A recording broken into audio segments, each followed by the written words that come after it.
if you're a federal employee, please pay attention to this report.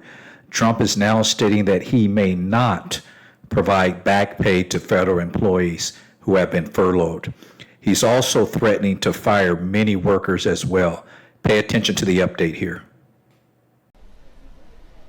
Well, Reed, he's been threatening for a while now to potentially fire an untold number of furloughed federal employees, saying yesterday that he would announce that in 4 to 5 days if this shutdown continues. And in that same exchange, when asked about the back pay for federal employees, he later said that he would follow the law, which states from 2019, a law that he signed, that furloughed and non-furloughed federal employees always get back pay when a shutdown ends. So we'll see. It's ultimately up to Congress what to do, but it just sort of drops another warning or big unknown on the heads of federal employees who are already wondering, when will this end? When do I get back to work? And to Americans who are seeing various government services curtailed or delayed or upended in one way or another, where you're at the airport right now or you're trying to do other government work, you're not able to do it because of this partial shutdown.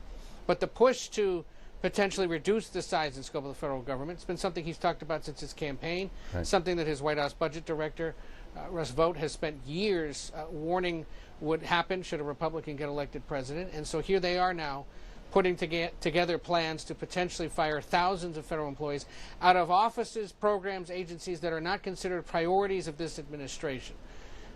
And whether or not that happens anytime soon remains to be seen. But there have been warnings from other administration officials, from Republicans on Capitol Hill, that to do so may be illegal and certainly not politically palatable right now, given that polling at least suggests that more Americans are blaming Republicans and the president than Democrats for something that has now stretched over 8 days. Ed O'Keefe, thank you so much for that update from the White House. Yeah, well, the dynamics haven't really changed here on Capitol Hill whatsoever. You know, you still have Republican leaders pushing for Democrats to get on board with this clean extension of funding through mid-November. Democrats saying, no, we need Republicans to negotiate with us on this issue of health care, in particular this issue of extending the Affordable Care Act subsidies to prevent premiums from spiking next year. So we continue to be at loggerheads on day 8 of this federal government shutdown.